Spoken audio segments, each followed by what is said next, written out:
కొండలను ఏడుపడగల ఆదిశేషుడనే భావిస్తారు.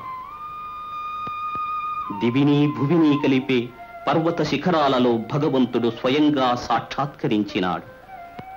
సుందరమైన శేషాద్రి లోయలలో అందంగా ఒదిగి ఉన్న తిరుమల దేవుని దివ్య మందిరం. సృష్టి ఆది నుండి ఈ క్షేత్రం ఉన్నట్లు పురాణాలు చెబుతున్నాయి. 2000 సంవత్సరాల క్రితమే ఈ స్వామి వెలసినట్లు చారిత్రకమైన ఆధారాలున్నాయి. తరతరాలుగా మానవుల ప్రగాఢ విశ్వాసాలకు కూడలిగా నిలిచిన దివ్యక్షేత్రం తిరుమల. ప్రాచీన కాలంలో దుర్గమ అరణ్యాలతో నిండి ఉన్న తిరుమల ఈనాడు ఎంతో గమనయోగ్యంగా విలసిల్లింది.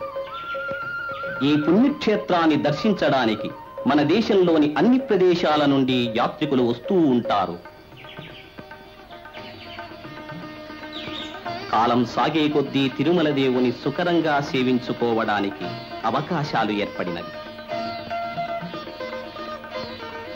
తిరుపతి భారతదేశంలోని ప్రధాన క్షేత్రాలలో ప్రముఖమైంది.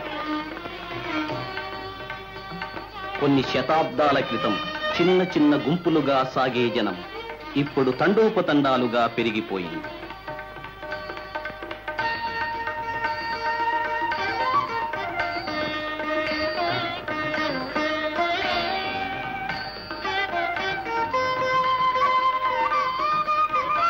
ఈ భక్తవాహినిలో ఆర్తులున్నారు, అర్థార్థులున్నారు, జిజ్ఞాసువులున్నారు, జ్ఞానులు ఉన్నారు.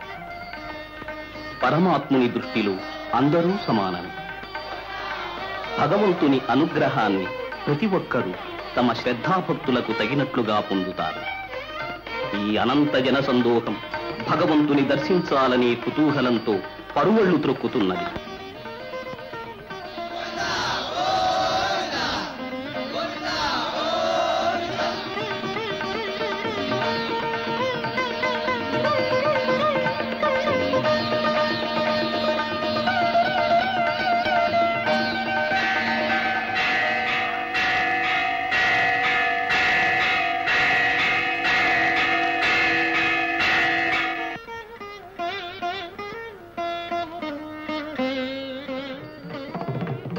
భక్తులు సమర్పించే కానుకలే ఈ దేవాలయానికి ప్రధానమైన ఆదాయం.